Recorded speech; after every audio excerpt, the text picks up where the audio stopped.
நீங்கள் சொல்லி கொடுக்குற பாடம் செஞ்சுட்டு வந்தால் முக்தி நிலை அடையலாம். ஆமாம், அடையலாம். எப்போ அடையலாம்? இப்போது வந்து ஒரு உபதேசம் வாங்கினோடனே நான் முக்தி நிலைக்கு போவேன்னு நினச்சா அது முட்டாள்தானம். குறைஞ்சது 25 வருஷம் நீ செய்யணும் அந்த பாடத்தை. ஆமாம், உன் மனம் இருக்கக்கூடாது. முக்தி அடையணும்னா உன் மனுஷனுக்கு மனம் இருக்கக்கூடாது.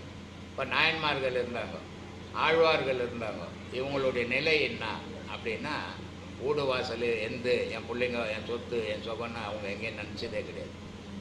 தெய்வத்தை மட்டும்தான் அவங்க மனசில் சுமந்தாங்களே தவிர குடும்பத்தை சுமக்கலை. நமக்கு சொத்து இருக்குது, என் பிள்ளைங்க இருக்குது, அதுங்களுக்கு நான் தானே பெற்றுட்டேன், எனக்கு பாசம் இருக்குது அப்படின்னா ஒருபோதும் முக்தி நிலையை அடைய முடியாது. சும்மானா ஏமாற்றக்கூடாது. ஞானத்தில் உண்மை மட்டும்தான் சொல்லணும். வர்றது வராது அது அவங்கவுங்க விருப்பம். ஜனம் வரணுன்றதுக்காக பொய் பொருட்டெல்லாம் புலிவின்னு இருக்கிறது இல்லை இது. அதனால் நீ முக்தி நிலை அடையினா 25 வருஷம் செய்தீங்கன்னா உன் மனம் கரைஞ்சிடும். அப்போ தான் முக்தி நிலை கிடைக்கும்.